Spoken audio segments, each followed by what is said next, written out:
Hello, my name is Matt. My name is Abigail. And this is the Polyglot Progress Podcast. Always much better when we are in person together. True. Welcome to 2019. Wow. Oh my god. This is going to be Polyglot Progress's... Is this going to be our 4th year of Polyglot Progress? We started in 2015 or 16. We started 2016. This is our 3rd year. Still crazy. Yeah. This is our 3rd year of Polyglot Progress now. Oh my gosh. Starting in the spring. So we still have a little while. We're still like 2.5 years right now. Yeah, it's our first podcast of the year. We're recording this on January 3rd. You guys are going to see this on, I guess, the 5th. So not too crazy of a time difference. We're about to pre-record like everything for this semester though. So yeah, we're really trying. First podcast of the year. So we're going to do kind of following in our tradition of reviewing kind of how our last year went. Talking about our whole 2018 language learning experience and also our Polyglot Progress experience a little bit as well. And then we are going to go into our resolutions and goals. We both, I don't know if you really did any resolutions necessarily. I think yours are mostly goals. I usually, for language learning, have like 2 resolutions. I mean, and like, then you could read some it goals. as that. I don't know. I don't make resolutions in my normal life, though. I only do goals for the new year, and some of it's like a bigger goal with smaller goals attached. Sometimes it's just like one thing that I want to do. But I'm not really much of a resolutions person just because I feel like telling myself, like, I need to get fit in the new year doesn't like really do motivate anything for me. Yeah, and also the idea of like, all right, this is the year is like, well, you could have started 2 days ago. You know what I mean? Yeah. It kind of is an excuse to not do anything. I've also noticed already a lot of people being like, well, broke my resolution already, goodbye. And it's like, whereas like, I know? honestly really like New Year's. I used to not be into it at all. Like when I was a kid, I was like, this is such a boring holiday. Like, who likes New Year's? Like it's literally the same. Like there is no actual year change. We all scream when the ball drops, and it's the same world we live in. Yeah, exactly. But I've actually gotten really into New Year's, and I think no one's probably surprised by that, considering I'm like the queen of like goal setting and like being so into that. So like I honestly really like New Year's because I also just like kind of the like whole fresh start thing, even though like I know it's not a fresh also start. Your life like, operates around a calendar. You know what I mean? Like you function on like macro goals going to micro goals. Yeah, I like. So like you're like, here we go, all my resolutions, like I do the all my same goals. thing with seasons and things. Like I'm like, it's fall, fresh start. It's fall now. Like so it's like New Year's, like I know that it's not like any big change, but I'm like, fresh start 2019, what am I gonna accomplish in this span of time? And it's so actually we were just looking at the podcast we made last year and like just like even like just reflecting for a minute, like we're gonna reflect this whole podcast on it, but like just personally we were like, wow, can you believe it? Like I didn't have a beard last year, guys. This was that long ago. It's been a whole year for me. And if I sniffle a lot, I'm drinking orange juice. I've been very ill, so I apologize for that. But don't apologize for your disease, Matt. Okay, I apologize for the audio quality if I'm that one's worth apologizing for. But so we're gonna reflect a little. We're gonna how do you want to go about this? Should we reflect on our last year? Because I personally think this year, language-wise, first. I think this year, language-wise, for me was kind of awful, barring the mango challenge. I think like that was my peak, and even that didn't. I think like even that could have been better. You know, I'm just like this year was not good for me. What do you think made this year not good for you? Like not as in like why you felt it was bad, but like what do you think caused it to not go well? I just think overly like in terms of like schoolwork I had was so much, and like it barred most of my like other ventures outside of that. During the summer I worked an awful job and hated my life. I think like when I went to visit you on set was like peak of my French. You know, it was like I was actually using it, and like that was like that was better than when I went to France and used it. Like I was in New York City, like that was crazy. We brought the French speakers to you. But no, I mean, in terms of German, I think the best thing I did was like working on my translation, and even that, you know, I made a lot of progress on. But like, how much German did I speak? Yeah, that was towards the end, and like most of that is going to be done in the new year. like that's a goal of mine, is finish that translation. But you're gonna have a lot of schoolwork supposedly this year, probably, especially Absolutely. because you're gonna finish up sophomore year and then you'll be moving into junior year, which for you as someone who wants to go to grad school too, like if you think about it, junior year is it's kind crazy. of when you've got to figure out where you're applying and get ready for that, as well as doing schoolwork and stuff. So how do you think do you feel like it's going to end up kind of going the same way language-wise, or do you have like sort of a mental shift that's going to kind of... I think I've had a mental shift, definitely. In terms of like how in practicality that's going to work out, I'm not really sure. And I'm of course worried that it's going to be the same thing, but I don't want it to. I think I've been lacking a lot of the like intrinsic motivation that it takes to learn a language or just do anything lately. Yeah. I like in terms of mental health, I did not have the best year. That's true. And I think, I'm seeing my therapist again, and I'm like working through a lot of the issues that are going on, and like that's just helping me tackle everything in my life in a more efficient manner. But in terms of like the languages, I think I'm tackling a lot less this year in terms of, at least comparatively. When I see your list, I'm like, I don't have enough, but like this is enough for me right now. It's what I want to do.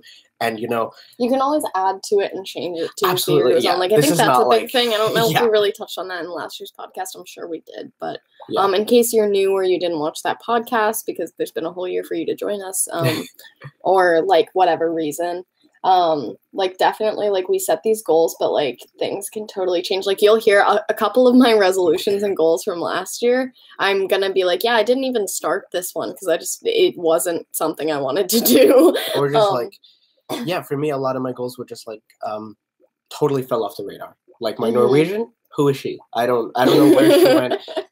Totally disappeared. Last year you said that French and Norwegian fell out of your pocket and you lost them on the street. This year you're like, who is Norwegian? I guess you never found her again. No, still left on the street not. somewhere. Oh my gosh, I love to though. I miss any language I'm not working on. I absolutely miss, but like it's I want to move forward. It is a kind of like hobby thing of like trying to find new avenues and also wanting to improve, and the balance between those are absolutely difficult. I think I learned a lot from the book club we did on Robin Maksymilian's also, how to maintain a language. Just for a pause, book club is coming back. I know a few people have been like, what happened to book club? Don't worry. What's happening is your girl's gonna plan out the whole year worth of books. Because as much as I loved having us vote each month, it's not enough turnaround time for me. Also, speaking of which, if you have recommendations for what you want to read, if we haven't read it yet, now. Please tell us. We haven't read enough books by women, I don't think. Yeah, we need just anyone other than white men. Yeah, also people of color. We've kind of only read white men, and we should really change that given that. If you know of anyone who wrote a book who's not a white man, please recommend. Doesn't mean don't recommend books by white men, but they will be pushed aside. Yeah, I'm gonna try to prioritize not white men, as I do in my life. Nice. Yeah, so book club is going to get planned out for the whole year, and I'm going to announce all the dates for book club ahead of time. And so we're going to stick with those. Planned for productivity. Yeah, we went through and like made a whole upload schedule for the whole year. We are getting our like lives together when it comes to Polyglot Progress because so I guess first resolution for us that we both kind of agreed on Polyglot Progress wise. We're gonna get into more resolutions, but the first one to reflect last year, we did great with Ved. I like honestly that's one that of the was things, the peak. No, that's like one of the things I'm most proud of from this past year is like we literally really uploaded a video every single day, and like some of those videos are some of my favorite things I've done for Polyglot Progress. Yeah, me too. So amazing. However, after Ved, we never really got our life together after that. Okay, we did it. That was it. Like spring semester was a mess. Summer usually goes well, but I had those sets and we were on set. We were bouncing around and like we didn't catch up then in the summer. And then we came back for the fall and we're like, okay, posted literally I think 3 videos since October. And again, like it did not go well. So 2018 as a whole for Polyglot Progress, not our shining moment other than Vet, which was literally the second month of the year. So this year, I know for both of us, like part of it was like we ended up having other priorities kind of take place. of trying to work our hardest to get Polyglot Progress back on track. Yeah. But this year, I think we're both coming in with like the mindset of like we really don't want to miss it. So I know we kind of set our resolution to miss less than 5 uploads for Polyglot Progress. Yeah. And we set a thing. We're going to be posting every single Saturday this year. Possibly you'll get some extra videos thrown in there, but there will at least be a video every single Saturday. Yeah. There could be a week or 2 that we miss, but we can only get 5 of those the whole year. Keep us to it. So, I mean, if one of us is, like, dying in the hospital, like, perhaps there will be a missed week. But hopefully we'll have pre-recorded so you won't even know that there's a problem. Yeah. You'll just see us anyway. So, like, we're both really going to work hard on that. And I want to be able to do other stuff then with the pre-recorded stuff. So, working on book club, having that happen. Other kind of projects related to Polyglot Progress and stuff. So, definitely let us know if there's anything you want to see specifically. But in general, we're definitely going to be working a lot harder on Polyglot Progress. And I want to preface here. I think it's been mentioned before, just like in the LangTube community.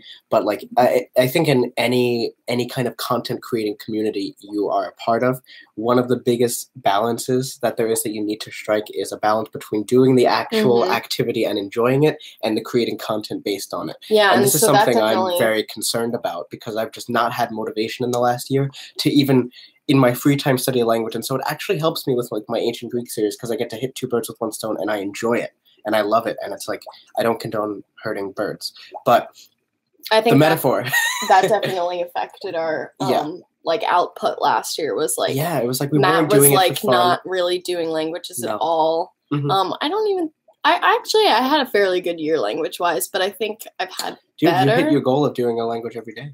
Oh my God, we're going to get to that. I did indeed hit that goal. And you're changing it for the new year, which I'm excited about. Yeah, I'm changing it to make it harder. But which I think is good. Yeah, no, I do too. It's like up and forward and stuff. But so we now I think are putting ourselves more in the mindset of doing more language stuff, and that should absolutely then involve output as well. And so hopefully Polyglot Progress will be having a lot more happening here. Yeah. And we're also like currently working. We made our upload schedule, but are not totally happy with it, just because we feel like it's not the most diverse content right now. Because we have so many video ideas that we want to make, but then we're like, we need to post diaries too. So we're trying to. Do you want to pose the 2 theories and ask? So I guess we can start off by we just reflected a little bit on Polyglot Progress, but we can reflect on you a little bit. Okay, let's reflect on me a little bit. I've got my language bullet journal right here. I think coming out before this video, maybe it's coming out after this video. Actually, I'm going to be posting a bullet journal flip through and plan with me. I guess it's coming out afterwards. So if you guys want to see how these goals came to fruition, go ahead and watch that next week. I still need to film it. So my 2018 resolutions were to always have a language routine, improve my maintenance of languages, and speak more and have more text conversations. Oh, interesting. Wow. And then I had goals for each language, basically. And that's sort of how I structured my goals and resolutions this year as well, because I feel like that worked out well, having like some resolutions and then having my language goals specifically per language. Yeah. So always having a language routine sort of went okay, I guess. Also, wait, I had one more too, and that was to practice language every day. I guess that never got put in my 2018 goals and resolutions, but that was also something I set for myself this year. So always having a language routine. I wouldn't say that was something that happened throughout all of 2018, but I think I kind of ended with that. Also, though I didn't technically end with it, it was towards the end of the year I established it, and then I kind of fell off it again. Because the problem is with my schedule changing every 2 to 3 months. Yeah. It's a little hard for me to always have one established because I have to change it every 2 to 3 months. Yeah, and usually there's like a month buffer where I have to learn what my schedule is actually like at school. Like I get used to those new classes and find out I actually have time. And like how stressed and how tired I feel on certain days. So I remember it's a little for this difficult. semester, you came into the semester planning to have 2 days in your normal day. You were like, I'm going to come home from classes, take a nap, wake up, and then I have another day in my day. You were like, I'm gonna sleep. Oh, I did that. Yeah, I know. I did that, but and I guess we can touch on that because I told people I'd update them. I didn't end up doing it at the beginning of the semester. I was like, you just wanted to have a siesta. It seems impractical. But then I started playing roller derby, and then I started taking my siesta every single day. Yeah. And absolutely. It was actually wonderful. I really actually am pro siesta now. Nice. A lot of people were like, it makes you less productive. No. I would go to class, do my homework, take my siesta, do a little bit more homework, and then go play roller derby for 3 hours. And I was like so wide awake, ready to skate around. Like everyone else is tired after a day of work. I'm like, I just woke up from a nap. I feel like the people who would say that makes you less productive are the same people who think that 4-day work weeks are less productive. But like the study has been, those make you more productive. Well, I think also it's going to depend on the length of your nap. Well, yeah. I will say that all my naps were an hour or less.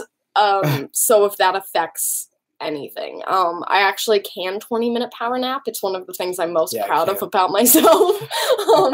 So I can also sleep on any form of public transport and wake myself up immediately. Great things that I have. Amazing skills. So I would take a nap and it was actually really helpful for me, but I don't know how much that helped my language learning specifically, but just as your update. But my language routine I had going for basically half a semester this fall, and it worked super well. Then I had to shift my focus entirely to Spanish and Italian, so the language routine kind of fell off. And then I kind of never came back because then I was home and it was a mess. So the language routine I did not always have, but I do think I kind of figured out how to do it for me. Because spring semester last year I tried it as well, but I think I didn't think about how my days changed each day, and kind of was more so like every day I should wake up and do like X, or like I didn't really consider all of my languages. It was more so like I will do a language. Yes. Whereas in the fall, I kind of considered like different languages each day, and how that would play out, because I do have a lot of languages that I am studying and want to study and want to maintain. So I think I figured out how to do it this year, and I think that's a very big thing for me. Cool. So I think next year having a language routine will be a lot easier. And I'll touch on that when we get to our goals, because that is kind of in my resolutions for this year as well. Sweet. My second resolution of improving my maintenance of languages. I think I did this. I think I improved it. I think I still have a lot more to do. I think that's the thing with this resolution it's not very clear of what I wanted to see accomplished. Yeah, exactly. And that's why I don't usually set resolutions. But I think if I look back on the year as a whole, I really, coming into 2018, did nothing to maintain any of my languages. Like, it was like I was either studying them or I wasn't. Yeah. And I think this year I did get better at, like, not forgetting things. Like, just keeping languages in my life even when I wasn't actively studying them. So I'd say I definitely improved. But I'm definitely still not happy with it. But I do think taking a year, basically for anyone who wasn't here last year, I decided to take a year and only really work on maintaining and improving the languages I was already studying. I did actually have a few new languages on my list that didn't really happen. And actually, looking back at this, Spanish and Italian, I came into the year knowing a few words and phrases. Yeah. Which is crazy because then we ended on such a high level of Spanish and Italian. But so I guess those were kind of new, but I'd already undertaken that project in 2017. It was just that I was only like a week into it and didn't really know anything. But I didn't add anything other than those. Actually, yes, I did. It was a little bit of surprise language that came in there. We'll talk about that later. I'm trying to think which one. Oh, you know what it is. What have I started studying in the last month? Sorry, I do know, because I've joined you in that to an extent. But I basically made myself spend this year just working on things that I'd already taken on. And then at the very end, I kind of changed it. But that was after I'd finished my Spanish and Italian project. So that was kind of why. So I think I definitely needed that year to kind of stop myself from moving forward and just leaving languages in the past as I accumulated more. Yeah. And just worked on like pushing myself with the ones that I had already started. I think that's good that you did that. You know? I do too. I think it really helped me and really taught me a lot about my own language learning and stuff. And I think it was a really good project and challenge for me to set myself on. I think it's taught me a lot about like like still going with things too, even when I'm like plateaued or like kind of bored with certain languages or things like that as well. So I'm interested to see sort of how that like affects my language learning in the future as well. Definitely. And then speaking more and having more text conversations, I guess I did. I mean, I lived with French speakers for 6 weeks, I guess, so I definitely spoke French more. I also actually did a ton of speaking of Spanish and Italian throughout this whole year. I guess those lessons we took started in 2018, so I actually did a ton of speaking this year. Not a ton of text conversations. Sorry to everyone too who said that they would be my little like pen pal via text message this year. Oh yeah, you went and asked everyone. Yeah, I did. The reason that hasn't happened is I currently can barely keep up with the texts I get from people in my own life. And I'd feel bad about like bringing on like pen pals and then just never talking to them. Just because it's like I'm too chaotic with like I just can't. I don't know. I found that like digital communication is just like not my thing. Do physical pen pals. Yeah, so I think that might be something I try in the new year because I think I could do physical pen pal. I just like, I don't know, something about digital texting and stuff like gives me so much anxiety, and I think it's a good thing that I've realized that and can kind of avoid it where I can to be healthier as a person. But yeah, so I might not really be texting many of you, or if I do, it'll be when I feel like I can healthily do that. So, I mean, that's a goal that, like, kind of changed. Like, I'm happy with this amount of speaking I did, and the text conversation thing I don't think is really a goal anymore, just because I found that, like, it, like, stresses me out more than it benefits my language learning, so I don't really feel like it needs to be something that I do. That's honestly. Fair. Yeah. And then learning a language every day, I did... there were some days where it was rough, hence my, like, kind of chaotic laughter. But I did it. And I think kind of keeping track of which language I studied each day was helpful for me in seeing what languages I hadn't gotten to in a while. What you're prioritizing. Kind of what I was prioritizing, yeah. But I still feel like there's a lot of room for improvement, which is why I've changed that goal this year. I think I got to the point I needed to last year with just getting myself in the habit of learning a language every single day, and that was really my goal. But now I can kind of change it to make it so it's the most efficient it can be every day. Absolutely. Cool. So that's kind of where I'm at with that one. And then, did you have any sort of like overarching goals that you just want to talk about before I get into my like specific languages that I wanted to learn last year? Overarching goals last year, I kind of think I came into 2018 not really having any sort of goal. You know, I think I remember that podcast specifically being like, I don't have anything. You just talk. But this year, I think I'm coming into it with a lot more concrete goals, actual plans for what I want to do, which I'm excited about because normally I'm very kind of, what's the word? Kind of just free-floating with my like language plans and kind of what I anticipate doing with them. But this year, I kind of plan to go through it with like actual things I can check off or at least measure in some sense of like what's happening, you know? And then kind of like as to, I think there's enough room in here for like new things to pop up and like plans to change. So I'm okay with that. Cool. I think you had some sort of goal about like using language to communicate more. That is true. That is true. I don't think I did that. Okay. I think if anything, the closest I got to that was at my job where like I actually had to communicate with people. A lot of my coworkers spoke Spanish and the store next door was Italian. I had French customers one day. I was like, wow, this is the middle of Long Island. What the heck? But no, I don't think. And I mean, yeah, when I was on your set, I think that helped. But you weren't like so much actively seeking that out. I don't think so. And I think that was kind of a disappointment. I think, you know, when we had like French coffee hour, that was good. But like that shut down relatively quickly. You know, I think this year I have more goals that'll make that possible. I didn't get to visit any countries last year. I was going to say, you also, I know, wanted to kind of, like, travel and, like, see the world through languages. Yeah, I wanted to do, like, a Damon and Joe thing of, like, actually going places and speaking things. And what got in the way of that? Was it just kind of more so logistical time and money, or was it that, like, there was an issue coming from, like, the language, like, side or motivation side? Or was it a little bit I'd of say both? it was a little bit of both. It was like I don't have the motivation to learn and actually sit down and study right now, or I've got too much work that I can't, or I'm not motivated and don't have the money to do it, or like I need to work to get the money and that keeps me away from it. Yeah. You know? It was the finding the balance between making it happen and wanting it to happen. Yeah.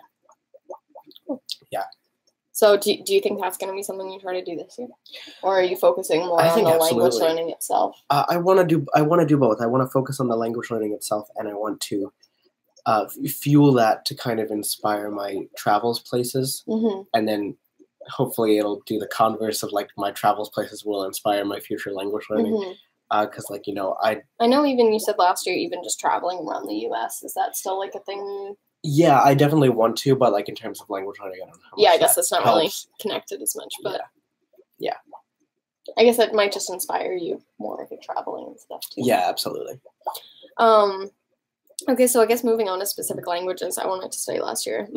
French, I was feeling like I first sort of mapped out sort of the level I felt like I was at, and I said that I was a C1. I'm very comfortable listening, reading, and writing, but my speaking holds me from a C2, which I definitely think was an accurate we need to talk about the fact that the people from Benin thought I was a Frenchman. Oh, yeah, they thought Matt sounded like a I highly disagreed because I was like, I don't think you've heard of Frenchman. Well, she had, but I was like, I think you're gravely mistaken, Gloria. But where was I? Oh yeah, so I think that was an accurate portrayal of my French at the time. And my goal for it was to use the language in my life and improve in colloquial situations. And I'd say I did that. I mean, living with French speakers for 6 weeks certainly teaches you some colloquial situations. Because I felt like going in that my French was probably pretty academic. I had kind of had the goal to like study some slang and stuff, which didn't really happen because I don't really know where to find that information. And I feel like it also wouldn't have worked if I had, because I kind of feel like trying to study that stuff, you're going to sound like the adult. No, so that's the thing. Like, I feel like it wouldn't have worked anyway. I ended up learning some like slang and just like cool incorrect grammar constructions that are used in speech from the students that were there. It does make my French a very strange international French, because some of the things that I learned are very much so like Beninese slang. I learned some stuff that was like kind of specifically Haitian. I learned that a lot of things that I say are actually Quebecois. Yeah. Which like I didn't know. That's crazy. Like my school, like I've said previously, in 8th grade we went to Quebec, but like none of us really knew how to speak French then because they literally took us 2 months into learning the language. So like we're little 8th graders that just started learning French, and they're like, go to Quebec, speak it with the locals, and we're like où est my God. les restaurants. Literally there was a man who was like, you guys speak English? And we were like, yes. He's like, just speak that, don't try French. Oh my God. Because we were probably talking exactly like that. Yikes. We couldn't remember the word for cheap. I remember that because we were all wanted somewhere cheap to eat, and we either hadn't learned the word for cheap or we didn't. Like no one in the group remembered it, so we were like, not expensive. We were like, small money. But yeah, so I ended up learning that a bunch of things that I say actually are Quebecois, because I'd say things and they'd be like, what? And then I'd go on Word Reference, I'd type it in, and it would say Quebecois.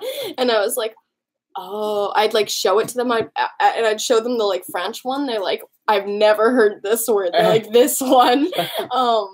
Or then they'd be like, oh, that's the French version, we say this. But they'd like know the French version at least. That's so funny. So yeah, so it was a little crazy, but yeah, there was a lot of stuff like that. So I do speak some weird culmination of many countries of French, but I'm fine with that because I learned it as a second language, so I feel like it's kind of cool and kind of fun. Yeah. And I feel like overall I'm probably going to speak more so Beninese French, which I never would have expected, just because that's going to be where I kind of get the most exposure. Because this year I'm probably going to Benin. which we'll talk about in a little. Yeah. So it's like going to be, again, I'm going to spend multiple weeks speaking with Beninese people, so my French is probably going to become very influenced by that. So yeah, I think I did use the language in my life and improve it in colloquial situations. I feel like that one is a check from me. I feel like I also did improve in my confidence speaking wise, but I still feel like my speaking is what would hold me from a C2. I know it's actually debated at this point how many people are actually C2 even when they say it, just because I feel like that term is thrown around a little bit more. Absolutely. Because like a lot of natives aren't even considered C2 if they were to take the test. Yeah. So hey, I took the English test once. I got a C1. I took the English test once and got a B1. Okay. I took it another time and got C2, but like I literally took it once and got a B1 and was like, wow. Wow. So, oh my God. I mean, those tests are a little bit weird. No, I agree. But, yeah, so I think that my speaking could definitely improve some more, and I've got a goal about that later on. German, I wanted to reach advanced or C1 level. I think I definitely maintained my German throughout the year and possibly improved it a little bit. I'd say not really. I feel like I forgot a lot of grammar things, but learned a bit of new vocab. I definitely am not a C1 or at an advanced level. If anything, I feel like I kind of slipped a little bit back more towards a B1. That happened with my friend. And it just wasn't really my priority throughout the year. It was like French was a priority for a while, and then Spanish and Italian were priority, and Bulgarian was priority a little bit, but German kind of was always just one that I'd kind of do throughout the year, but never as a priority. So I think that's kind of what held that one back. And so I've got new goals for that one as well. So I'm kind of okay that it didn't reach a C1. Like it didn't have a reason to be priority this year, I guess. Yeah, I gotcha. And I think I kind of needed a little bit of a break from it at times too, just because I was kind of not knowing what was motivating me to continue. And I mentioned that in a previous podcast. I was like, I don't know what my connection to German is, other than like I started learning it because it was important to you, and then and like that's a fine reason to learn a language, but I think you also have to find your own personal connection to it, because a person I don't think is enough of a connection. I think it's a good reason to motivate you to start, but you have to find your own connections to it as you continue. That's similar to my French. And I just feel like I still don't know if I've found it. I thought that one thing that I feel like is a good connection is I'm super into like tabletop board games, and a lot of great tabletop board games come from Germany. So we bought Settlers of Catan in German. There's lots of other board games I want to get in German, but I don't know if that's enough to really keep me I have banana games in German now. I don't know if it's enough to keep me progressing in German, to be like, I like board games, because I feel like I could easily play said board games, even if they're written in German. I could easily play them not knowing a ton of German. Like, that's not enough to really force me to continue learning. Yeah, you're right. Whereas, like, if I'm like, I want to work on a French film set, I really need to know French. And I feel like I haven't found my thing for German yet still, which is a little sad. But so I think actually something I didn't even put on my list, but I think something for German this year will be trying to figure out what that is for me that can keep me motivated, because there were a few times throughout the year where I'm like, man, I really miss German. And so that would get me going back to it, and I'd do a little bit of study. So I think it was good that I took some breaks this year from it, because it kind of allowed me to be like, I want to go back to German, and kind of helps me figure out that I do want to keep up German, because for a while I was like, do I just not continue learning it if I don't have any reason to be learning it? Like, do I just leave it at the more basic level I have and not continue progressing? But I don't think I want that. I think I do want to bring it up to an advanced level for sure. I think I need to find a little bit more of a reason to want that, other than wanting to be able to speak advanced German. So we'll see what happens. That'll be a goal though. Bulgarian, I wanted to reach upper beginner, like an A2 kind of level. Didn't happen. I'm very slow moving with Bulgarian. And I think I'm starting to accept that. I think it was because I did add one and I progressed really quite quickly at first, but then it was getting harder towards the end too for me to progress. I think it's just a very difficult language for me, and it's so different from other languages I've studied too, that it's just it just takes me a bit longer. And there's also not wonderful resources for certain things. Like, I mean, if I'm having difficulty with Spanish, there's a million websites online that explain. Yeah, Bulgarian takes me a little bit of time. I also wasn't really able to get to it kind of until the second half of the year, if even that. It was like kind of after August that I got to start studying it, actually. Like I didn't even get time in August, which is when I was expecting to start it. So it was kind of just this semester. So I'm definitely not there. I think I'm starting to move back up towards an A1 though. I've definitely relearned a lot of stuff that I'd forgotten and kind of reestablished it in my brain. So I think I'll definitely be able to get a pretty good like start on Bulgarian this year. Nice. It's definitely going to be one of my main goals too. So I should see a lot of progress there. Haitian Creole, wanted to reach a basic level, A1 or A2. This didn't happen at all. This is one of those where I was like, it didn't even really begin. I guess I'd kind of learned a little bit of it in 2017, and then I wanted to kind of do it in 2018, mainly because I thought that I might be going to Haiti. I do still want to learn Haitian Creole at some point. The thing is that I'd never planned to learn it that soon, and the only reason it got pushed up so fast was because I thought I might be going there. Then when I figured out that I wasn't, it just didn't happen because I had other language priorities. So that's kind of the thing. It's not really carrying into the new year again. It's something that I want to learn someday, but it's not really my priority at the moment. So that one's one of those that didn't even happen, and I don't really care that it didn't happen. Spanish and Italian for both, I wanted to reach an upper intermediate B2 level. What happened for Italian? I guess our wrap-up video still hasn't been posted despite us filming a while ago. So I will say that I got basically there for both of them. We didn't use the CEFR scale to get our levels back from the exams that we took.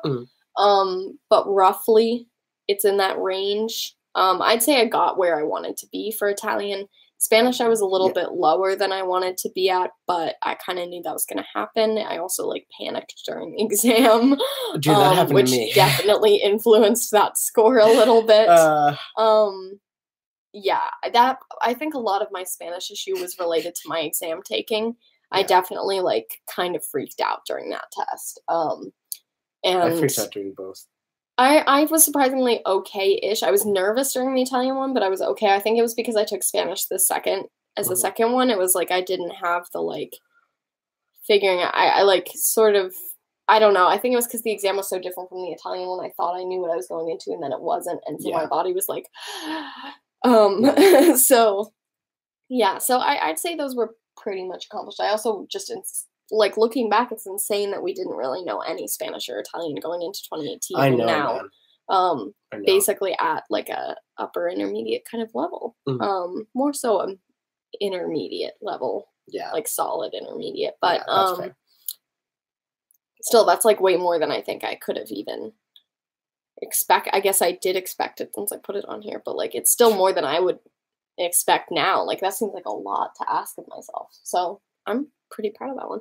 And then I wanted to be able to introduce myself in Japanese just because I've really wanted to study Japanese for a long time. So I was I'll set myself a very tiny goal. And that one didn't. Ohayou gozaimasu. That one didn't happen. I didn't have time, and other languages took priority, so it didn't happen. But at some point, I'd like to pick that one up. So what about you? Your 2018 languages specifically, how did they go? I don't believe I came in with many goals. Well, do you want to just reflect on certain ones? How was your German this year, specifically? My German this year was kind of awful. All of my languages were kind of awful and did not get much use. That's why I don't want to talk about. Okay. I'd rather focus on going forward because I don't think I have much to comment on last year. It might be helpful at least to say if there's anything you kind of learned from each language, if there's anything you figured out sort of through you're not studying, just in case anyone else is kind of going through the same thing. Is there anything that you kind of figured out was what was holding you back there? Or?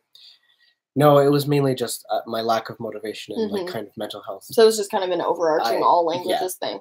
Yeah, I just did not get to invest a lot of time into it, and it was I didn't want to, essentially, which was unfortunate. Are there any languages that you're not bringing with you into the new year? You're leaving in the old year? Kind of Spanish and Italian. I don't plan to work with them as much this year. I kind of want to put them. It's only because I spent so long where that was all my focus was, and it's like I'm so burned out regarding them. Do you still have plans though? Do you want to like maintain them, or is it like a kind of full forgetting? I will say that Esperanto, I got an I'm sorry on my goal planning sheet over here because Esperanto's kind of staying in the old year, I'll admit. No, what was I going to say? I want to... What was the question you just asked me? Do you, like, plan to do nothing with Spanish or Italian? Or do you want not at all, not at all. I'd love to visit Italy, and in terms of Spanish, I think it's very useful here. And I'd love to improve them, but, like, they're just not your priority. Right now. Yeah. Yeah. And Norwegian, did you touch Norwegian at all this year? I tried to at one point, and I didn't. Yeah. Was that just also a similar, like, overarching lack of motivation, or was there, like, a specific reason that Norwegian didn't? No, it was really just, like, I do not have the time or motivation to invest myself in it. I did have a period where I was, like, really wanted to do an Old Norse, actually, for a while, kind of replaced it, and I was working on that for a while, but, like, I want a physical textbook, and, you know, I really want Dr. Jackson Crawford to release his Old Norse course, so I'm kind of waiting on that, waiting for Teach Yourself to release their Old Norse course. I'm kind of, because there are the old courses available, and I'm like, I could do that because these guys did it, but, like, I also want to use newer stuff. I don't know. I'm just kind of in an intermediary phase, waiting for, like, the time for me to be able to. I'm studying 2 ancient languages this year coming up, so, like, that might better prepare me to do Old Norse. Do you feel like, in general, do you feel like you're going through, because this was kind of the year where you started, 2018 was kind of the year where you started picking up dead languages. Yeah. You've never done that before? Never done that. So do you feel like this is kind of a notable shift in where your language learning is heading? Or do you think in the future you'll kind of balance the two? Or do you still want to mainly learn living languages for travel purposes and all that sort of thing? Like, you still figuring it out? Yeah, I'm definitely still figuring it out. I'm yawning, so that doesn't help. I'm really interested in ancient Greek and Latin in terms of, like, literary reasons. I want to read texts and poems in really old archaic languages, and, like, I'm interested in that just for pure, like, scholarly reasons, and, like, I don't know if research is the right term or just, like, enjoyment of the fact of, like, being able to read such an old text. And I mean, but, like, I couldn't have gotten to this place of, like, being able to study ancient languages without my knowledge of modern contemporary languages. Because I really, like, I see so much of German and French when I go to Latin, or it's like when I see so much of ancient Greek when I go to Latin, and it's like, you know, I couldn't really do, like, all of it is informing my experience, no matter where I'm coming from or where I'm going. And, like, so I think either way, like, going forward, like, I think my use of cases in Greek and Latin are going to inform when I learn, like, a Slavic language. I think it's going to be, like, no problem. Even, like, so overall, German, though, you'd still like a balance of modern languages and ancient languages? Yeah, it's just currently where my interests lie, are in ancient languages. I think I kind of want to, I mean, I never got an experience with it in, like, high school or anything, you know? So I'm kind of, like, catching up almost. And are you planning on doing any sort of Norwegian or Esperanto this year? I also don't see those on your goal list. Way to call me out. No, I kind of don't. I'd love to do Norwegian, especially if I get the chance to visit Norway. Esperanto, I don't have any plans with right now. But as of right now, I don't have any set plans for Norwegian. Are you hoping to, is that one like Spanish and Italian where you're hoping to kind of do things with it, but it's not your focus? Or do you think that was kind of gonna not really? I think you could say that. I don't know. I just don't have any plans for it right now. I'd love for plans to come up. So there's a certain Norsklærer Karensa, I think, on YouTube, has this series where she speaks in Norwegian the entire time and she explains grammar concepts. And, like, so that series I really enjoy, and there's no subtitles for that. Or maybe some videos have it. But, like, I really enjoy listening to those and watching those, and, like, that has taught me a lot. And so maybe at some point I'll go through that because I enjoy those. Yeah, other than that, not really. Okay, so shall we talk about, unless you have anything else to wrap up from the past year? So, resolutions, do you have any sort of overarching language goals for all the languages? I don't know if you do or not. Study. Okay, that was really aggressive. Do it. I can't not do it. Well, I think the biggest goal for me is kind of what I mentioned before, which is the biggest overarching goal is try to strike a balance between learning languages and enjoying it, and like the fact of making content for online. Because like, you know, I think that is a problem of like anyone who does this sort of thing. And I said this before, but like, I think for me at least too, they feed into each other. They so absolutely like do, the but more I don't I'm want making to... videos, the more I want to learn languages, and the more I'm learning languages, the more I want to make videos. So you might find that like... Yeah, I've found that before. The only thing is like I don't want the only reason I'm learning languages to be because I know I need to make content related to it. Like that makes me feel like a machine, and I don't like that.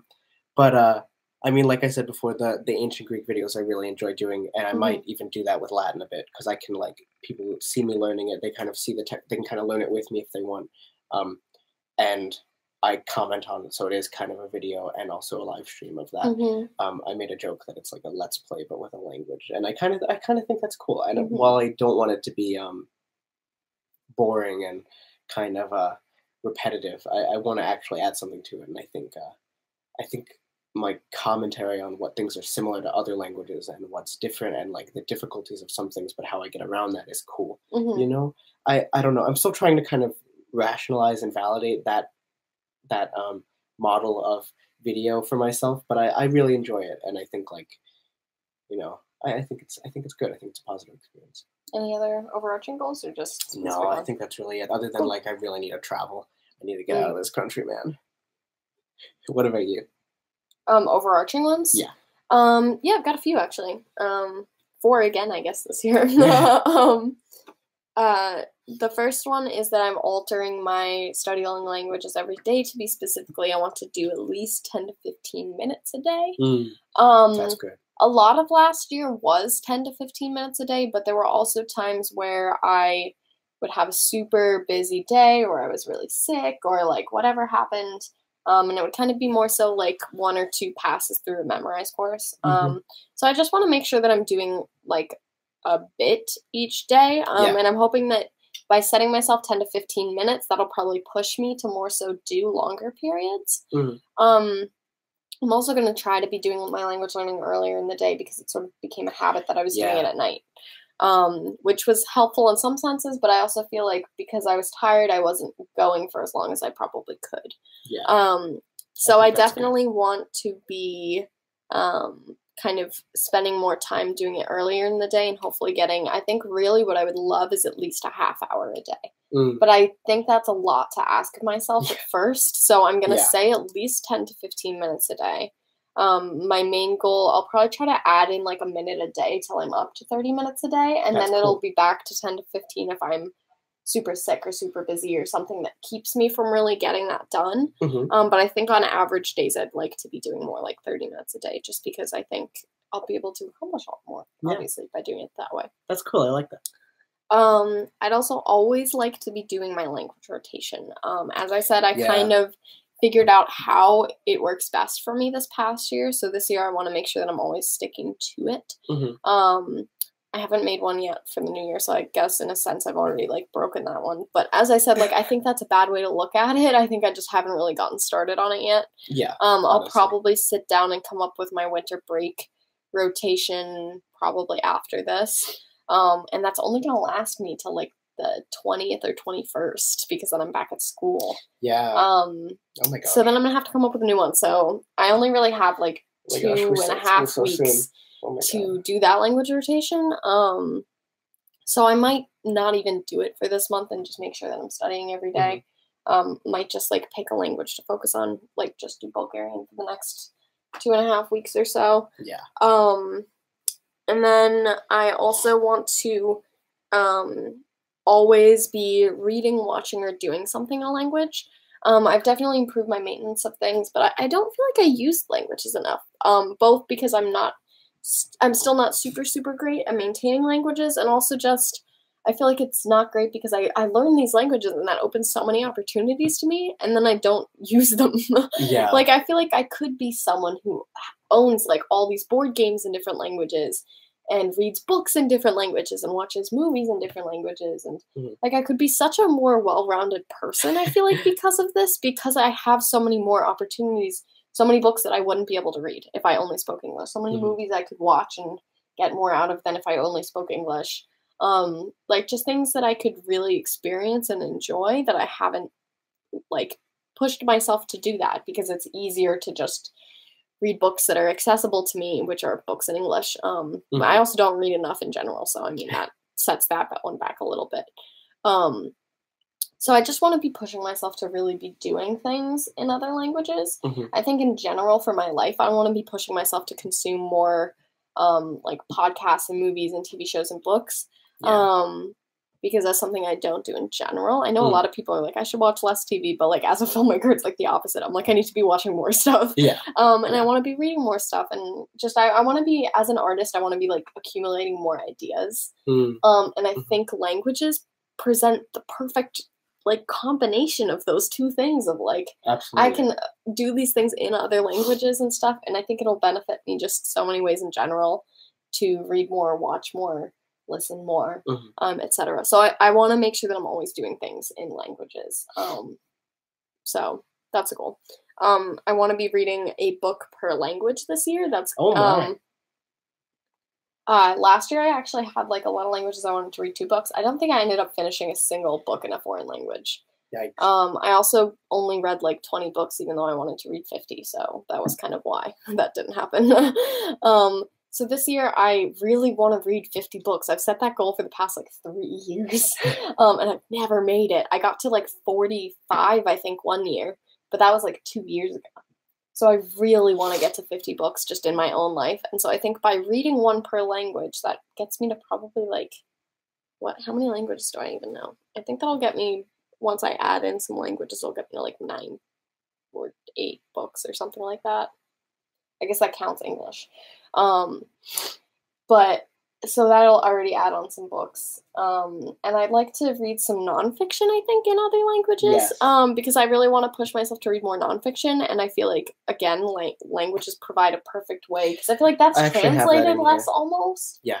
I feel like it's going to be easier for me to find things that I wouldn't be able to experience otherwise if I start reading some maybe like, I want to read a lot more about like sustainability and stuff and some like more like scientific based nonfiction stuff. So I feel like that'll be a perfect way for me to get some more experience reading in other languages. Absolutely. And teach me a lot of words that I wouldn't learn from a textbook.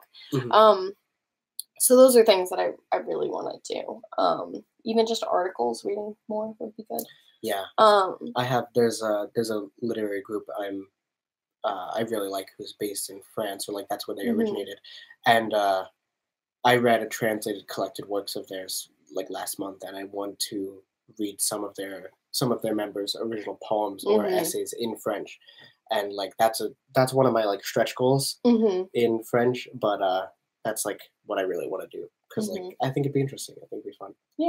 Yeah, so that's definitely for me, just like using languages in that sense more. And then also in using languages, I would like to be speaking more and how I'm quantifying that for myself because Speak More only did so much last year. I'm going to push myself to take 15 italki lessons, which isn't really even that many. Like I sometimes as an English teacher, I'll teach like 30 lessons or more in a month.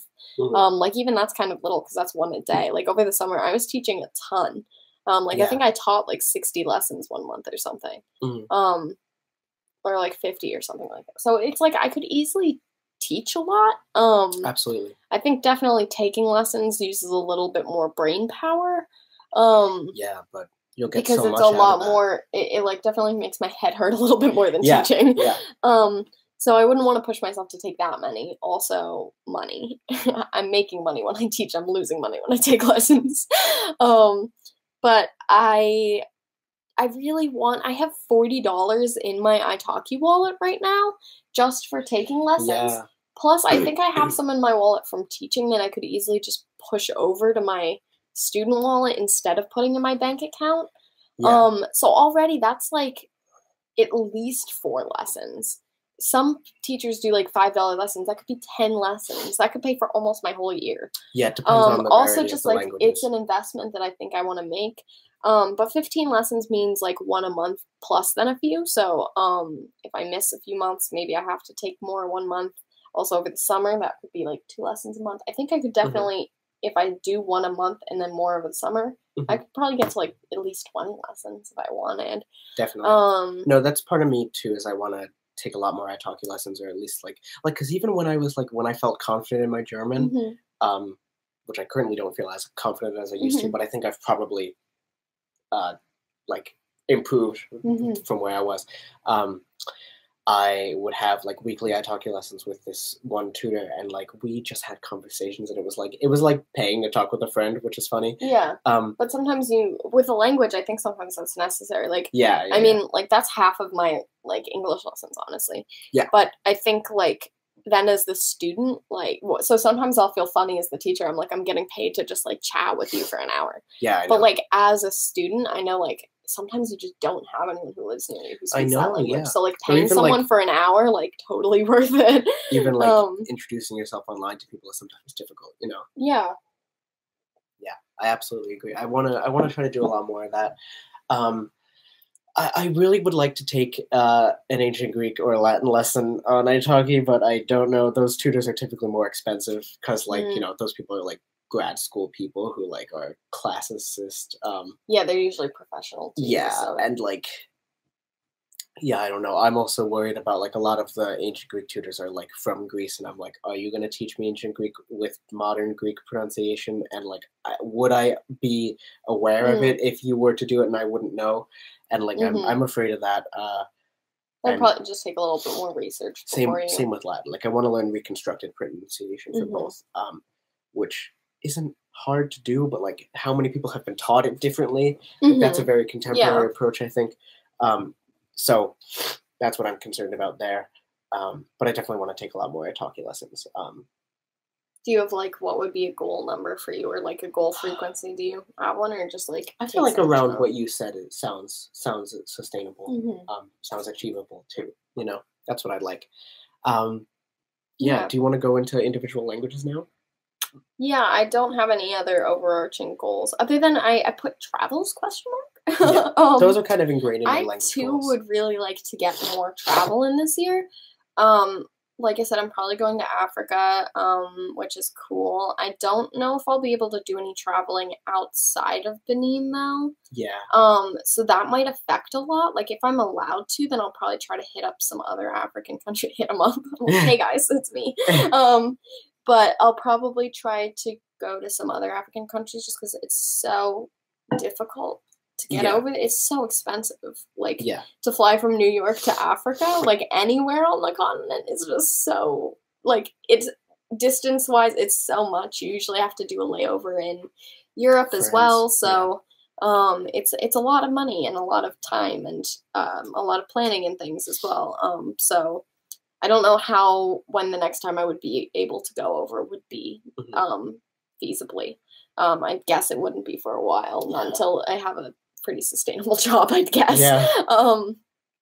But if I am able to, I'll probably do that, or maybe also go to some European countries since I'd have to stop on the way back anyway. So, but I don't really know what the rules for this are going to be since it is sponsored by my school. Last year, people were able to travel afterwards, but they keep changing things, and I don't know if I'm going to have to come back to the States or not immediately after, which will definitely change things because I'm not going to fly back and then pay to fly back to Africa again.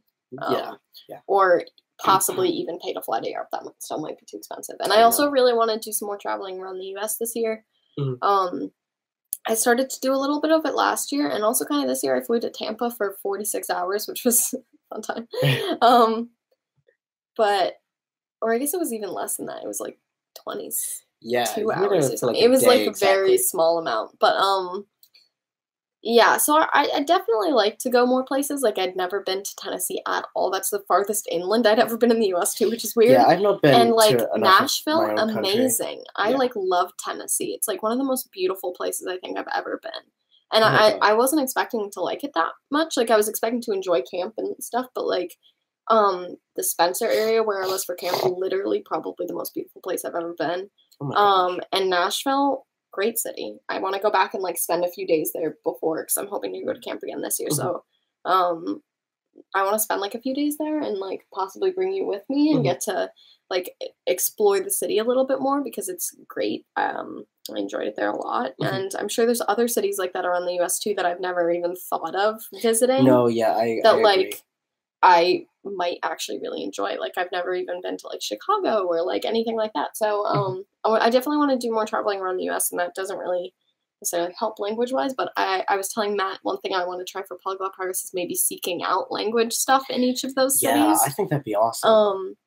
Because I'm sure there is ways to practice languages there as well. So, so travels have a question mark. I'd like to try to do some language traveling, but it's really going to depend on my financial situation, to be honest. Per usual. Something I've been wanting to do for the past few years, but again, financially, I don't know how achievable it is, are those like language camps, which are in the US. Like there's one in Minnesota, there's Middlebury.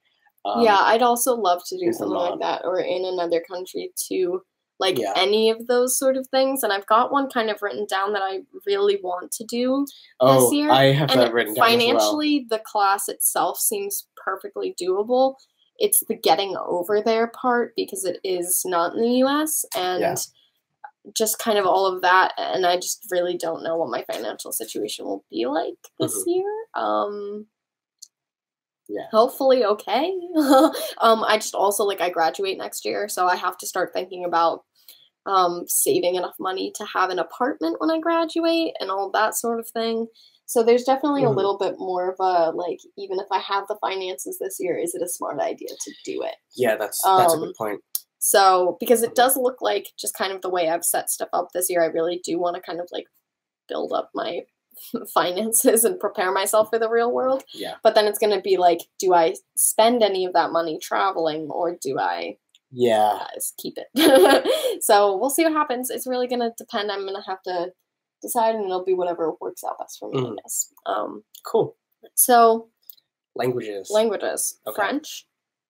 Matt have been setting big goals, and I liked that idea, so I stole it. So my big goal is and really the big goals are all I'm going to really check in on, I think, by the end of the year. Yeah. Maybe one or two of these small goals, but some of these are more so what I'm planning on working on right now and might change. So I'll tell you what I really want to see by the end of the year.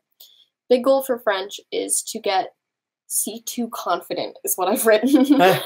Because again, I don't know if I'm really a C2. I don't want to take a test for it. I've read the description of the like C2 French exam and it just sounds like a stress-inducing, like it's like 6 hours long. There's a debate portion. There's an essay portion. And just it doesn't sound like something I want to do, and I don't need to have it for any reason.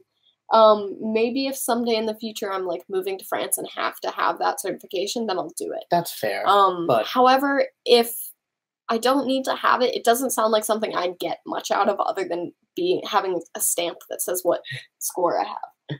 And I just don't feel like I need that. So I don't want to go through with that. So C2 confident. I'd like to just kind of feel like my speaking is up at that level.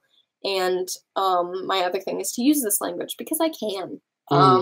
One thing I found during my like 6 weeks of being with the French students, French-speaking students technically, is I found that like I can pretty much use French the way I use English. Yeah. Sometimes I say things incorrectly, but also I say things incorrectly in English. So I found that it was like so easy and it was so nice. Yeah. And so I feel like I don't use French enough. Like I can do so many things with that and I just don't. Much like when I was saying earlier, I should really be reading more books and stuff. Like just in general, French should use it. So in order to help with my confidence speaking, I want to do some work on more advanced grammar constructs. I think that's what gets me when speaking often is I start to overthink things or I don't think at all because I'm like, don't overthink. And I just say things and then I'm like, that wasn't correct. I'm like, I just used the past tense instead of the conditional or whatever it is. So I just want to work more on like ingraining those things in my head a little bit. And I'm sure there's also kind of some grammar constructs that I probably don't even know. I don't know what else I wouldn't know, but there might be something out there that I don't know. So I want to try to figure that out. Do you know French punctuation? You know, Sort of, but probably not to the extent that I should. Because I had a student this semester who was talking to me about how she can't differentiate between French and English punctuation. And I know it a little bit because I've had to write so many essays. But I don't think commas and things like that. I think the commas would be what I do wrong because I feel like looking back, I didn't really have a teacher that would call me out on comma usage. I don't think most teachers do in high school. My professor probably did in college, but I only really had one semester where that would have been a thing. So I think that actually probably is something I could work on. That doesn't really help me speaking wise, but it might be something interesting to work on a little bit. Yeah, like I know I want to read a German grammar book and just like actually figure out what grammar is because I'm like I learned it at school, but that was how long ago, and now I like actually want to professionally use this language. I'm just like I don't know if I can. You know. I also. An idea I got a little while ago when I was taking my translation class last year is I decided I wanted to try translating my favorite book. It's a really thin book. It's like literally like this thin. It's like very tiny. It's a small book. There's like maybe 100 pages. I feel like it's probably more like 70 or 80 pages total now. So it's a short book, but it's written sort of more as a stream of consciousness type book with also like purposely incorrect spelling and pronunciation, which I think will pose an interesting, thing for me in French. Like, for example, the letter I, like, as a pronoun is not capitalized. How do I show that in French when you don't have to capitalize it? Yeah. Something to consider. So I want to work on that. Hopefully my, like, main goal would be to finish a first draft of a translation of it. And then maybe I'll get to do a second pass through and stuff. But I just want to try it just as like a way to push myself. Also, this book has never been translated into another language before. It's only out in English, so that'd be cool. I'd like to see what happens. That's for German. I want to try to find contemporary poets who do similar stuff that I'm interested in and who are not published in English, and try to write a translation and get it published, or at least submit it to magazines and whatnot, or work with the artist and see like, do you want me to translate more? Like, do you like this? Can I work with you? That'd be cool. That'd be cool. Do you want to go with one of your languages and we can kind of alternate off? Yeah. So I'll go in order. For ancient Greek, my big goal is to read an original text. Some textbooks, I've been back and forth, as you've seen in the video series, between what textbook I want to go with.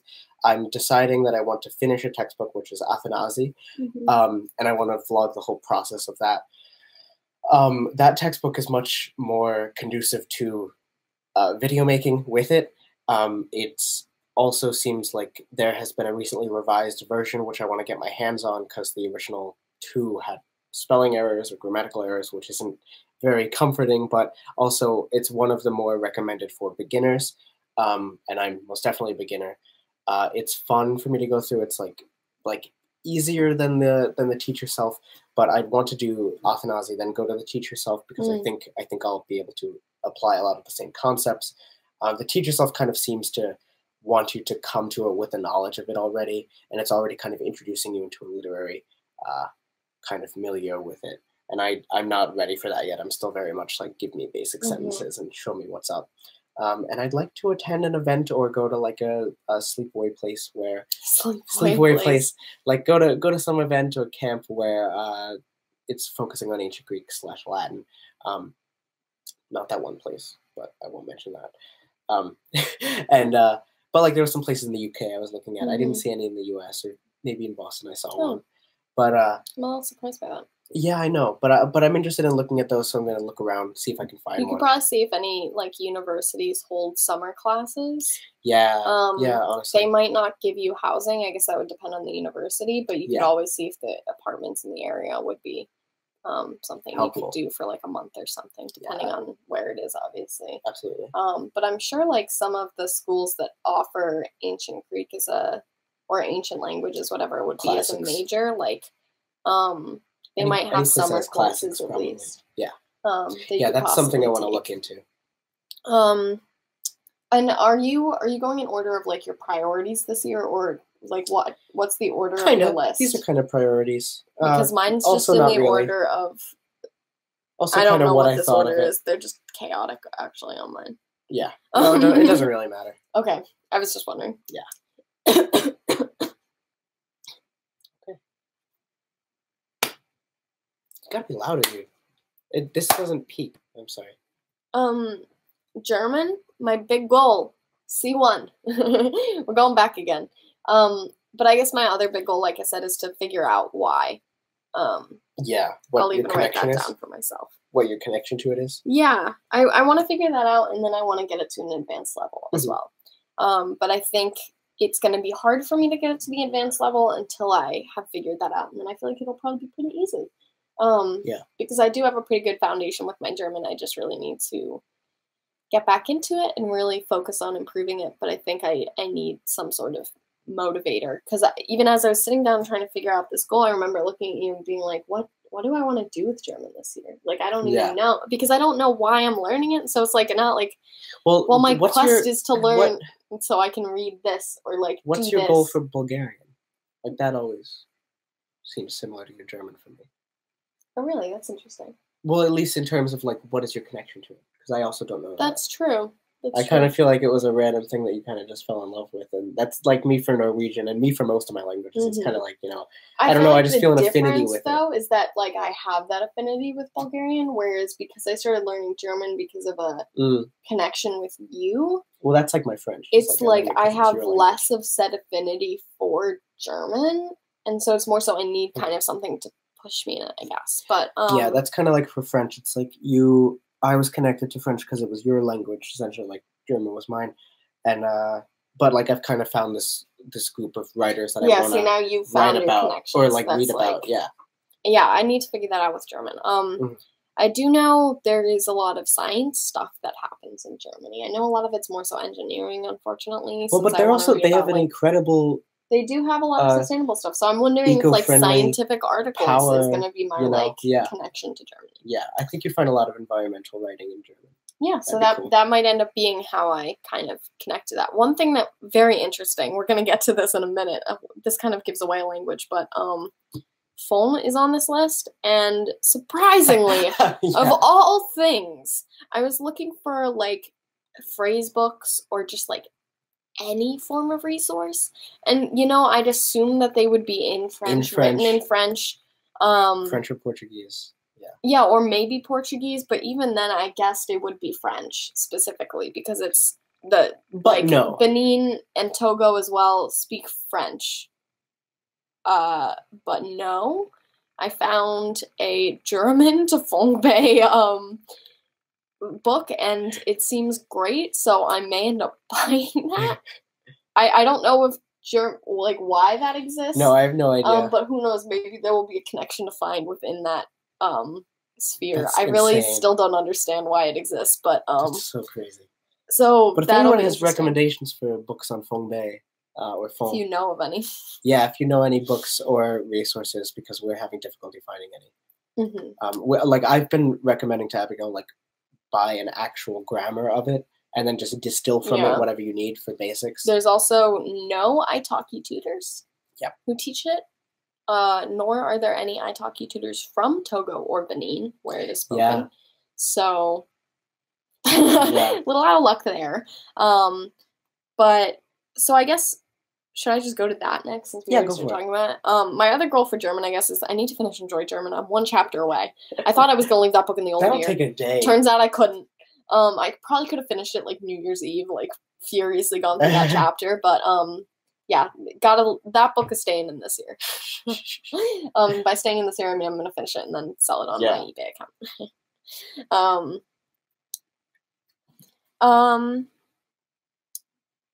So phone, like I said, is happening again because probably going to Benin. This will be like Asian Creole. It will fall off if it turns out I'm not going. But for now, it's on here. I'm not gonna start it till I know if I'm going or not. I'm also not gonna order that book till then, just because. Which I'm annoyed by. I just want you to get the book. I'm so interested in this book. But that's one where I'm gonna focus on my other languages until I kind of know if that's happening or not. They even have the PDF. You could just buy the PDF, download the ebook. We could look at it. We could read it together and learn it. You could just get it. We could do it. You can get it, Matt. No. But so that's something that will be between February and June, basically exclusively, unless I decide to continue it after my travels. Yeah. So my goals currently are just kind of very basic because I don't feel like getting to a high level is going to be attainable on my own.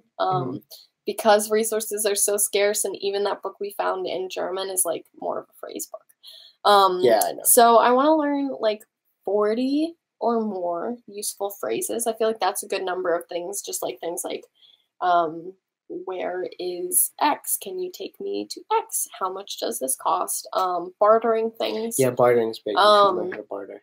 And so similarly, I want to learn how to count. Because a lot of transactions, or I guess all transactions really, are based on bartering, from what I know. So I basically, from what past students have said, so while I could try to barter in French, it might be more useful for me if I can barter in phone. So just something, I mean, I might not even use it while I'm there, but just in case, it will be good to have, and maybe I'll get to use it a few times. It might be fun. Oh, you should have talked. Okay. All right. Yeah, so it's your turn next. My turn. So German for me. My big goal is to finish my translation of Sonnets to Orpheus by Rainer Maria Rilke, which I have absolutely fallen in love with. I've kind of spent the most of all the German poetry I've read. I've kind of just been engrossed in this book for quite a while now, and it's gorgeous. And I'm kind of happy I haven't read an English translation of it a full the way through, because I got to kind of read it and create my own experience of it. But I do want to, before I even attempt to publish it, read a few people's translations of it. There are a few published in English and a few very well-known ones. But I kind of think even if they're well-known, I kind of want to contribute to the pool of it as to, like, this is my experience of it. I'm kind of taking a very... I want to read more translation theory before I go through with my translation. Abigail's recommended a few readings to me. Do you have any sort of plans for how you would go about getting something published? I don't even know. I took a translation class, and I'm still not even sure how one would do that. I'm a little bit familiar because I've talked to one of my poetry teachers about it. Oh, okay. But I think really I'm just going to email her and be like, hey, so I have this translation. Can you help me out? And be like, what should I do? Oh, email your teacher? Yeah, I'm just going to be like, I have something translated that I'm interested in publishing. I mean, I've seen some magazines that are just kind of like, do you have a translation? Send it to us. That's true, but I think you usually have to get permission. I don't know how that would work. I think I'd have to talk to the estate. Rilke is dead, correct? Very dead, yeah. That's what I thought. His death day was yesterday. Oh.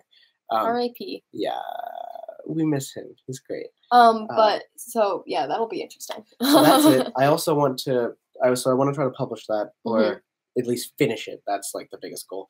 And I want to translate a contemporary poet who's writing in German who has similar, like, poetics as I do. And I want to try to find them as the first thing. And then whether I translate a single poem or a whole, like, chapbook or book of theirs, I don't know. But I want to work on that. I want to visit Germany again. I've been having such Germany fever. I miss Germany. I want to visit new cities when I go, because every time I've gone to the same cities, and I think I need to visit more of Germany, or visit Austria or Switzerland, or new countries that speak German, or just new areas. I want to attend events or visit organizations that help people learn dialects, that preserve dialects over there, like Plattdeutsch or Bayerisch or Niederdeutsch. And, like, I want to learn all these Niedersächsisch even. And, like, I want to go to those places, try to just learn what I can, see if I can do any work with them. Like, I don't know. I'd be interested in that. And I want to speak more, whether with friends or tutors. I just want my German to reach kind of a literary level, because that's what I'm going for with it. And yet I want to learn new colloquial speech and competency in the language, because I feel like it's just been very dormant for me. And every time I kind of open it up again, it's like, blah, I just want to refresh it and rejuvenate it, and, like, also, up my game. And so what I plan to do with that, how I plan to go about that, I'm not sure. I want to read more articles in it, and I just really want to be, like, new in it. I want to learn more new stuff. Okay, yeah. I keep saying the same thing, but yeah. Let's talk about Bulgarian. I really want to learn Bulgarian this year. 2019 is going to be the year that Bulgarian actually happens, I feel like. Yeah.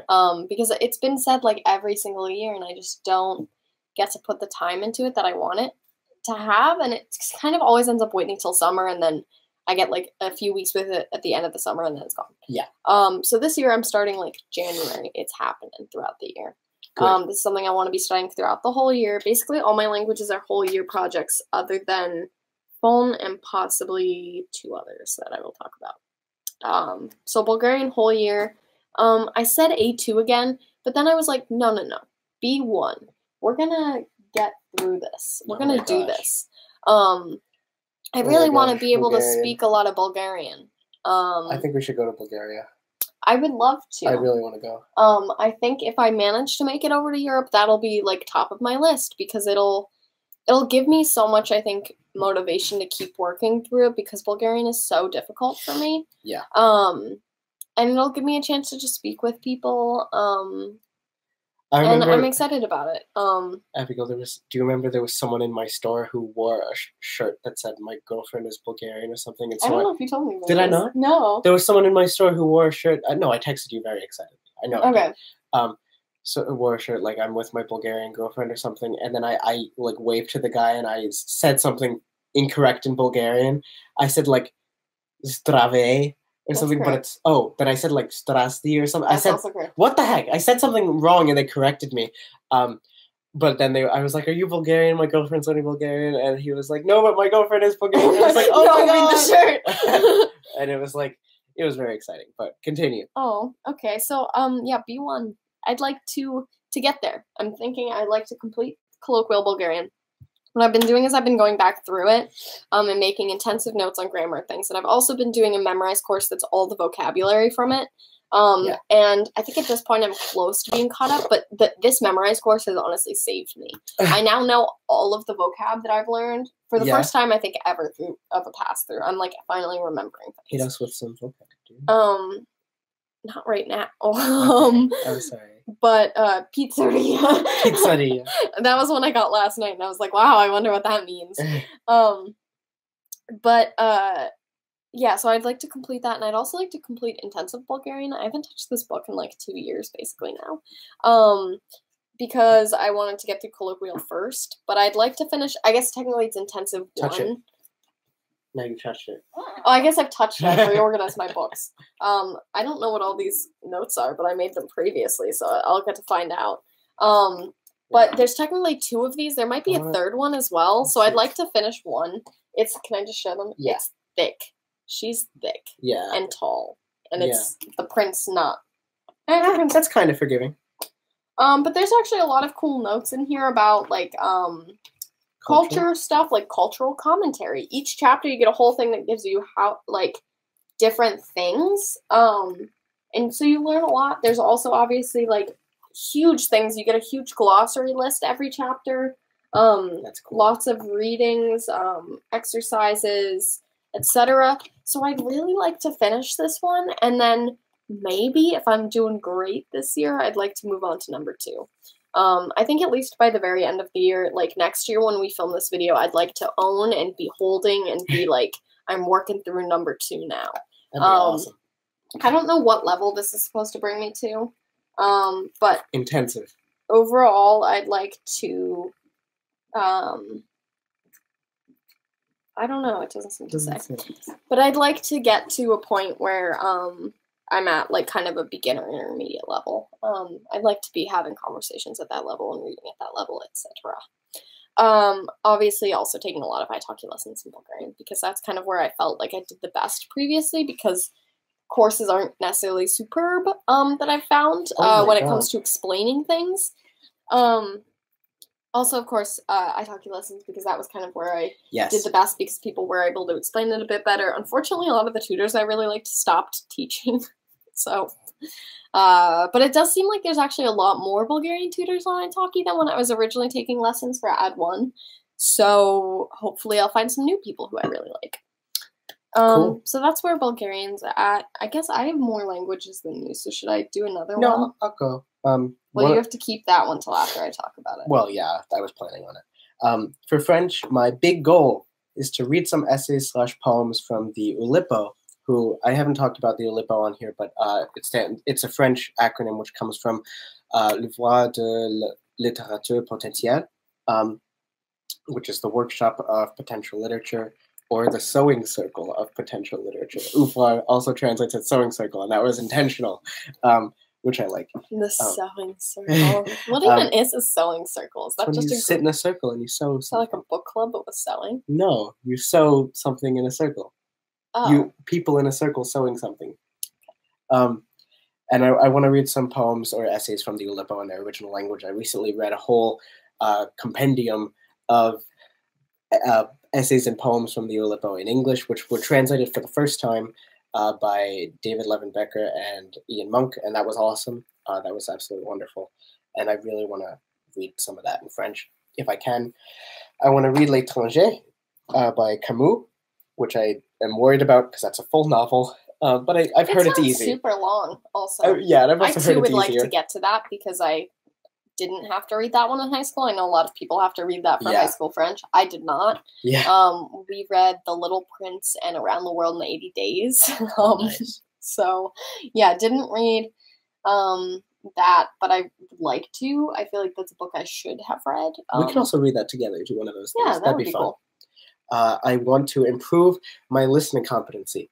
French is one of the languages I have the most difficulty with listening. When I went to France with you, people would say something to me and I'd answer incorrectly because I'd misheard them or I didn't understand at all. Mm-hmm. And so I want to be able to keep up in a conversation is one of my goals, and which I think that's really contingent on listening. Mm-hmm.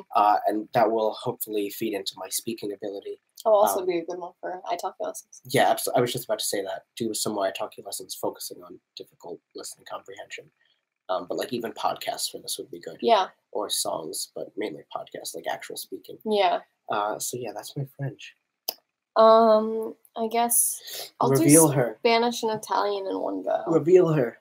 Oh, you want me to reveal her instead? Yeah. No, I'm gonna do Spanish and Italian. Because then we'll get to the new stuff. Okay. So more with old stuff. Phone was the only other new thing that I kind of revealed in those because I was talking about it. But Spanish and Italian. Italian, big goal of, I said B2, C1, but really I just mean kind of like an upper intermediate, lower advanced. I don't expect it to be at the same level as my German. I think my German can be a little bit more advanced, but more of an advanced level just because I found that last year when I was speaking French, I'm able to do so much in it, like I said, and I realized, it dawned on me that I can't have the conversations I have in French in any other language.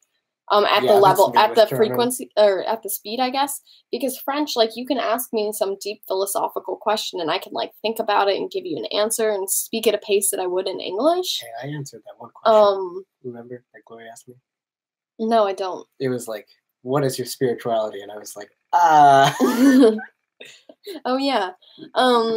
But so I'd like to be able to get all my languages, I feel to a higher level. So I'm able to kind of do those things and experience more things in those languages. So Italian and Spanish, I'm also working on getting to a higher level. So both of those I'd like to kind of be at a lower advanced, upper intermediate kind of level. Cool. But more so on the lower advanced side. But those are not going to be huge focuses throughout the year. Those are kind of going to be more on and off, I think, with the goal of kind of maintaining and progressing them up to advanced. Nice. To get there, Italian tutor is something that you bought me a little while ago, and I've flipped through it a little bit, but I'd kind of like to try going all the way through it. I might skip chapters here and there, but cool. I think going through that might be fun. I haven't really made it through any of the tutor books, so I guess same with German tutor, because I own that as well. I'd like to make it through that. Because I'd like to be able to do some reviews of those, because those are still a relatively new course that's come out. Yeah. And I don't think I've really seen that many people talk about them on LangTube. So I'd like to do something about those so that people who haven't bought them yet and are kind of considering it can think about it. I'd like to compare it, especially for German, because now I'll have done complete Teach Yourself German, Enjoy German, and German Tutor.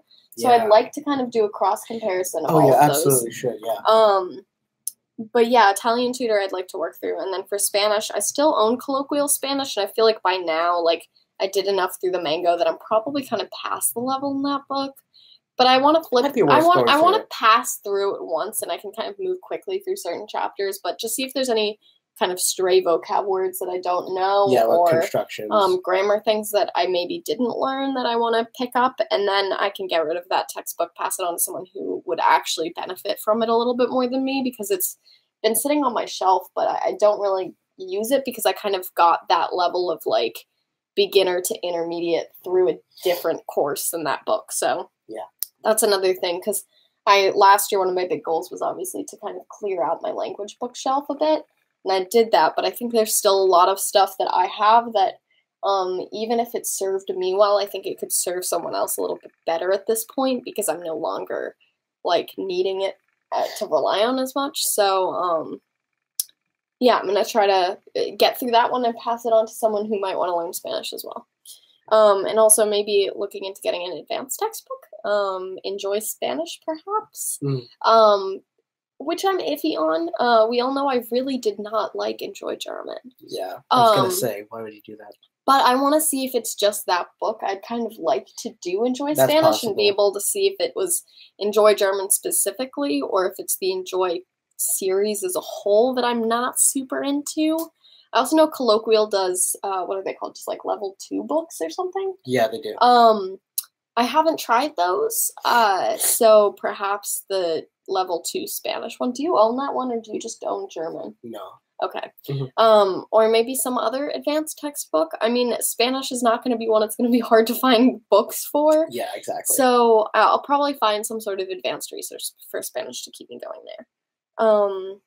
And I also think maybe going to Spanish coffee hour, if it fits in my schedule this upcoming semester, would be cool. I really don't know what day of the week that meets on, so I might not be able to make it. But if I can, I think it might be a good way to kind of meet other people who are doing language at school, since I know all of the French students. All one of them. Yeah, so meeting some of the Spanish students and stuff might be cool. And also, I think the professor who runs it now is also my linguistics professor and my advisor, and I'm considering adding a linguistics minor, because I think I only need one more course after this semester, if even that, so it might be fun. Yeah. Yeah, so that's Spanish and Italian. That's where they're there. Cool. I've really only got one more real goal on here, kind of two. But for Latin, my big goal, because it's kind of my dabbling right now, is to finish the book I was working through, which is Lingua Latina per se illustrata, which is a really neat book. It's just the book is all in Latin, and it starts off with really simple sentences, and it gradually gets more difficult, and then it becomes a drama and whatnot. And it's really cool, the fact that like it explains it to you in Latin, and like, so there are some words that every now and then that I do need to look up, but the premise is that you should get it all through context or like your familiarity with other languages, which like is problematic if you don't know any. Yeah, but I mean, languages. You and I have been waiting for something like that for a while, where it's like something really for people who know other languages. But yeah, that's pretty much all I've got. And so do you have any sort of big goal other than that course, like something that the course is working towards, or are you just hanging out? No, I mean, if I finish that course, there's a lot of poems I like to look at, and just, you know, etymology I'm interested in. But really, no, that's my big goal. Is then I'll decide, like, I want to move on to another course after that. Yeah. So then kind of new things. Surprise, I started learning Scottish Gaelic. Yep. And a few people know this, actually, because Matt posted on Instagram at one point that he was, like, digging it because he'd started after I started. And he was like, what is that? I want to learn this. Yeah, it's wonderful. So I started learning it. Came from nowhere, to be honest. Because I have been planning forever. I've always saying that my next languages are Japanese and Arabic, and then Scottish Gaelic just like came. It's not that I need it for any specific purpose. I just really wanted to learn it, and so I started doing it. And it's been fun. And I started as well. I haven't been taking it too seriously. I've been really just letting myself dabble in it. Yeah, same. And it's been fine because I've been really putting Bulgarian as my priority, and then this has just been something I've been doing on and off, and it's been pretty fun. So I put a giant question mark next to this one. I put down the goal of like A1 at least, but honestly, I don't really know if I have much of a goal. I feel like if I have to get rid of a language on this list, it'll be that one because I'm just currently dabbling in it, but also I'm so into it right now and do want to get to an advanced level in it. So maybe I will just pick it up as a language, but also if I keep dabbling, like I'm not sure if I'm going to want to keep going or if it's just going to be a dabble right now. So I think I need to figure out what I want from it. Currently I'm really into it though. So I think I would at least like to get to A1, maybe more like A2 since I bumped Bulgarian up as well. Maybe I would like to get it as high as I could. And I'd really like to do, I can't remember the name of the school off the top of my head. Also, I probably wouldn't be able to pronounce it even if I did because I'm still not entirely sure on how to pronounce Gaelic things. But there's a program on the Isle of Skye where you basically go for a week and there are courses. But one of them is like for extreme beginners and you literally just go hiking the whole day and learn about the history of I love that. That is so cool. Like the Isle of Skye and like where all the names came from ancient Norse and like all those sort of things. And oh my god. You throughout the day learn, you like have a few classes where you learn like words and phrases and things, and then you just go out and you use them and like take hikes, and it's great. And they do have normal classes too that maybe I could take, but that one sounds really fun too, just because it seems so interesting. It's like that's a kind of class setup I haven't seen for a lot of other language schools. So if I can do that, I'd love to, but time and money. My last goal on here is Gaelic. If Abigail goes to Scotland, I'm going to learn some Gaelic. Because I had started taking some notes, and I really love it. It's really cool. I really love it. I'd really like to progress in it, but I don't know how it's going to fit into my language learning schedule. So it could kind of drift off. But honestly, I would really like to put it in this year, I think. And then the last thing is like possibly Japanese this year. Like I said, I've wanted to do this for years and years and years and years. I've technically wanted to learn Japanese since like 7th grade or something. So it's been a long time that I've really wanted to learn this language. And then I like got to study it once or twice for a little bit, but I always kind of had to put it on the back burner because of other projects.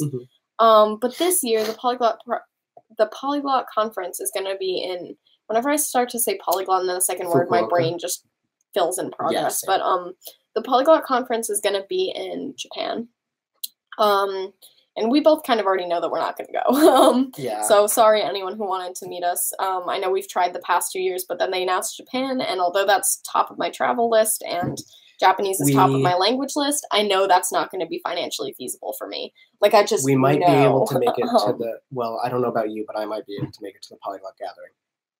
Yeah, that's more likely. But I know you might be in Africa, though. Yeah, so Japan just not really financially feasible for either of us. And we know that in advance, so it's good. We won't be leading any of you on. But the one thing is that I know in past years, certain language companies have done specials for whatever language is like the host country's language. So there was like, when it was in Greece, there was sort of like Greek content that was cheaper and stuff. So if there are cheaper resources for Japanese, now might be my time to stock up on them and start to learn. Also, with that many people in the polyglot community learning Japanese, it's going to be a lot easier to kind of bounce ideas off of people, ask questions, etc. So I think now would be a good time for me to start learning. However, I don't think that'll start until the second half of the year, if I get to it. And even then, it's really going to be if I just feel like I have extra time. I do kind of feel like Gaelic's going to take priority just because I've already started learning it and have been really enjoying it. So that one's going to possibly be added into the mix because this year I'm not holding myself to only languages I've already started. I don't want to add on 1 million languages, but I think like since that's only the first few months and I'm only really going to be learning basic phrases, there is some room possibly for Japanese to slip in there later on. For me to get some Gaelic in, etc. So really the only new languages this year are Gaelic and Japanese. And a little bit of fun. But that's kind of going to be a more basic level of learning some more preset phrases that I can use to kind of get by if I need them. Cool. So those are all my goals. Yeah, that's all mine. Oh, and for Japanese, like, I don't really have my big goal, I guess, would be getting to N5 or J5. For some reason, I can't remember which letter it is. I think it's N5. I think it's N5. Because that's like the basic level of that's like basically like the A1 equivalent, I guess. Yeah. So I guess that would be the big goal if I get to it. Big goal would really be starting Japanese. Yeah. Because I'd really love to. But I don't know if it's feasible. We'll see. Cool. I think that's all. I think it is too. Do we have any other polyglot progress goals? I don't think we do. No, I think we mentioned everything. Yeah. So 2018, okay for me language wise. Yeah. Made a lot of good foundational setting, I think, for then this year to go off of. And then this year's just going to hopefully be a big turnaround for you language-wise. Absolutely. And Polyglot Progress, hopefully also a big turnaround in the way that we post content. I think definitely. I think it'll work out, though. I think we've kind of figured out where we went wrong and how we can fix that. So yeah. So we'd love to hear your language goals. We do read all the comments, even though we haven't been responding to them recently. Yeah. So keep chatting with us. We will at some point go through and try to reply to a couple of comments, I think.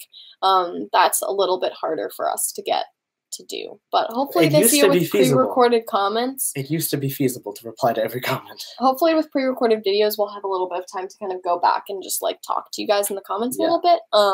If not, live streams are going to be more frequent. Yeah, exactly. So I'd love to hear your resolutions and goals. Maybe I'll steal some of them.